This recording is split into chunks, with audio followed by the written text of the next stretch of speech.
안녕하십니까. 이재명 선거법 파기환송심의 판사를 고발합니다. 저는 3만 9천여 명 소송인단 대표 백광현입니다. 피고인 이재명의 재판은 계속되어야 합니다. 이는 그 어떤 정치적인 이유도 개인적인 원한도 아닙니다. 오로지 법과 원칙, 평등과 정의가 그 이유입니다. 대한민국 헌법 11조 모든 국민은 법 앞에서 평등하다.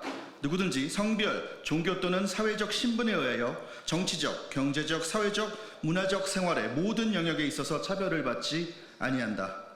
사회적 특수계급 제도는 인정되지 아니하며 어떠한 형태로도 이를 창설할 수 없다.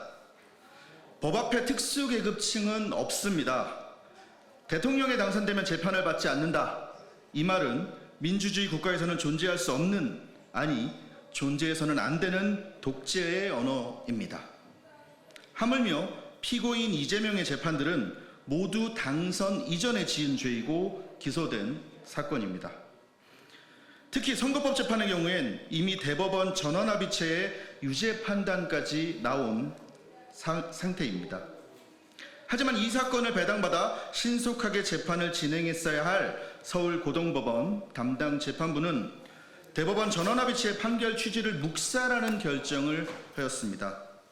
신속한 재판의 원칙은 실체적 진실의 발견, 재판에 대한 국민의 신뢰, 형벌 목적의 달성이라는 공공의 이익의 그 근거가 있다는 헌법재판소의 결정이 있습니다. 즉, 지연된 정의는 정의가 아니라는 것이 우리 사법체계의 대원칙입니다.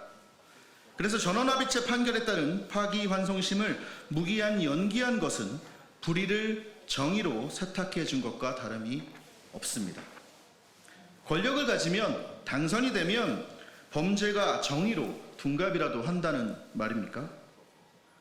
2025년 6월 이제 대한민국은 더 이상 평등한 나라가 아님을 법원이 인정해 주었습니다. 특수계급은 인정되고 사회적 신분에 의하여 차별을 받아도 괜찮은 나라라고 말입니다. 더 이상 아이들에게 평등과 공정을 말할 수 없는 나라, 듣기만 해도 끔찍한 이 문장을 민주주의 최후의 보루라 믿었던 법원이 인증해 준 꼴입니다.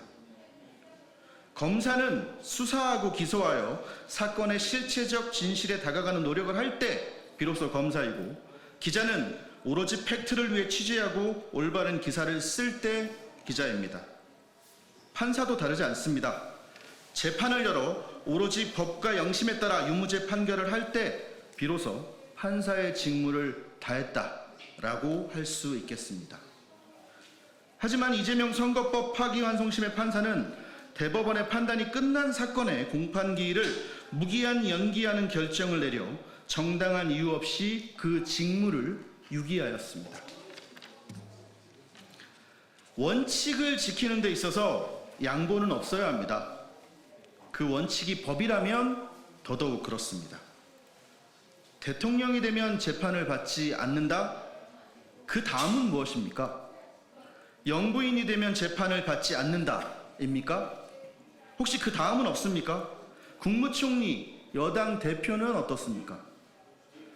피고인 이재명과 공범관계에 있는 자들의 재판도 중단할 겁니까? 사법체계의 혼란을 떠나 법이 조롱거리가 되는 현실을 어떻게 감당하시려고 이러십니까? 정녕 법 위에는 그 누구도 군림할 수 없는 그런 나라가 맞습니까? 현직 판사를 고발하는 결정은 사실 쉽지 않았습니다. 그간 그래도 법원이 민주주의 수호의 최후 보루라는 생각으로 부당한 행태에도 비판을 아껴왔습니다. 법관을 욕하는 사람들에게도 그래도 사법부만은 믿어보자며 끝까지 설득해왔습니다. 하지만 이러한 노력이 무색하게 법원은 일반 국민에게는 엄격하고 권력 앞에서는 한없이 순한 모습을 보였습니다. 특히나 권력이 힘을 쓰기도 전에 알아서 재판을 중단해준 그 천하의 배려는 평범한 국민들에겐 그저 낯설기만 합니다. 스스로 권위를 낮춘 법원의 결정에 국민들이 순응할 것을 기대하는 것은 사치가 될 것입니다. 유전무죄, 무전유죄는 이제 영화 대사가 아닌 현실이 되었으며 저들의 재판 지연 꼼수는 범죄자들에게 좋은 참고서가 되었습니다. 이 같은 비극을 바로잡아야 한다는 목소리는 내란 취급을 받고 입막음의 대상이 되어버린 이 참혹한 현실을 개탄하는 4만여 명의 소송인단을 대표하여 사법부에 엄중히 경고합니다. 주권자에게 등을 돌리고 권력자에게 조아린 당신들의 결정은 이제 대한민국의 부끄러운 역사가 되었습니다. 이재명의 재판은 계속되어야 한다. 이 여론이 훨씬 많다는 사실을 애써 외면하는 판사님들, 당신들의 사법권은 권력자가 아닌 주권자인 국민들이 준 것임을 망각하지 마시길 바랍니다.